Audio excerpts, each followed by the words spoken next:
Pay later. Kayaknya sekarang fitur ini ada di mana-mana ya. Gampang banget buat beli sekarang, bayar nanti. Tapi pertanyaan besarnya adalah, ini tuh sebetulnya teman finansial kita atau jangan-jangan ini jebakan yang dibungkus cantik? Oke, mari kita bedah bareng-bareng. Cara paling pas buat ngelihat pay later itu ya gini. Anggap aja ini pedang bermata dua. Di satu sisi, kalau kita pakainya benar, wah, ini bisa jadi alat yang tajam dan sangat membantu.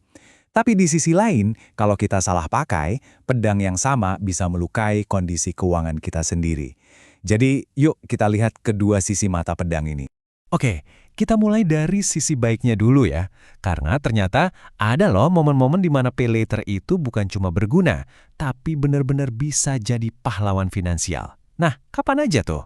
Ada beberapa skenario spesifik di mana pakai fitur ini malah jadi langkah yang cerdas. Jadi kapan sih pakai pay later itu jadi pinter?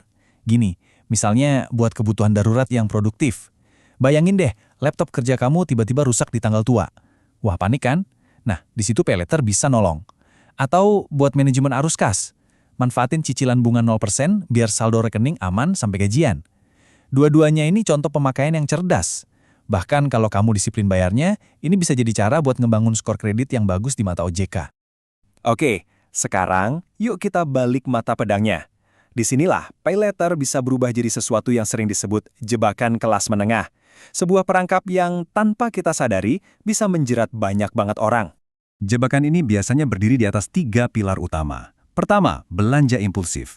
Kita beli barang buat menuhin keinginan, bukan kebutuhan. Contohnya, ganti HP cuma karena ada model baru, padahal yang lama masih bagus. Kedua, ilusi keterjangkauan. Dan yang ketiga, nah ini yang paling bahaya, bunga tersembunyi. Yang kalau dihitung-hitung setahun, seringkali malah lebih tinggi dari kartu kredit.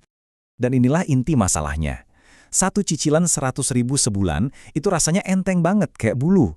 Tapi apa yang terjadi kalau ada 10 cicilan kayak gitu jalan barengan? Kumpulan bulu yang tadinya ringan, tiba-tiba jadi batu besar. Tiba-tiba 1 juta rupiah dari gaji kamu hilang setiap bulan cuma buat bayar barang-barang dari masa lalu. Jadi, poin pentingnya ini nih, kita tahu ini bisa jadi jebakan, kita ngerti logikanya. Tapi kenapa ya, kita kok gampang banget tergoda? Jawabannya ada di dalam kepala kita sendiri. Ini semua tentang psikologi. Yuk, kita lihat sedikit sains di baliknya.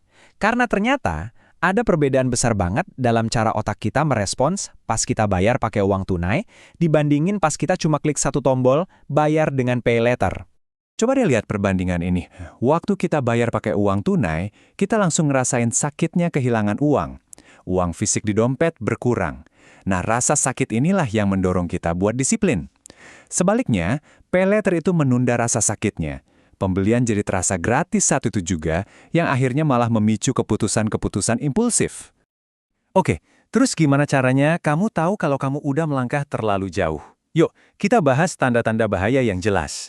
Anggap aja, ini checklist buat kamu mengevaluasi kebiasaan pay later kamu sendiri. Ada 3 langkah yang bisa membawa kita masuk ke spiral utang. Pertama, dan ini tanda yang paling klasik, gali lubang, tutup lubang. Kamu pakai utang baru buat bayar utang yang lama. Kedua, total semua tagihan bulanan kamu porsinya udah kegedean dari gaji. Dan ketiga, kamu cuma sanggup bayar tagihan minimumnya aja. Kalau salah satu dari ini terjadi sama kamu, itu lampu merahnya udah nyala terang banget. Angka ini, tolong diingat-ingat, ini adalah ambang batas kritisnya. Kalau total semua cicilan bulanan kamu, dan ini bukan cuma pay later ya, tapi semuanya, udah lebih dari 30% dari pendapatan bersih kamu, secara finansial, kamu itu ada di zona bahaya. Jadi kesimpulannya apa? Sederhana banget.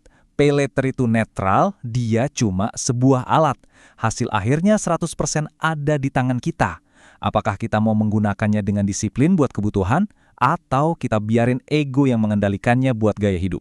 Jawaban kita itulah yang menentukan, ini bakal jadi penyelamat atau malah jadi penyesalan. Sebagai penutup, ada satu alat praktis yang bisa kamu pakai mulai hari ini juga. Namanya aturan 24 jam. Ini cara yang simple tapi ampuh banget buat misahin antara mana kebutuhan asli dan mana keinginan impulsif. Coba deh terapkan ini dan lihat sendiri bedanya. Saya akan tinggalkan kamu dengan satu pertanyaan untuk direnungkan baik-baik. Apakah gaya hidup kamu saat ini sebenarnya sedang dibiayai oleh diri kamu di masa depan? Jawaban yang jujur atas pertanyaan itu akan memberitahu segalanya tentang hubungan kamu dengan pay later,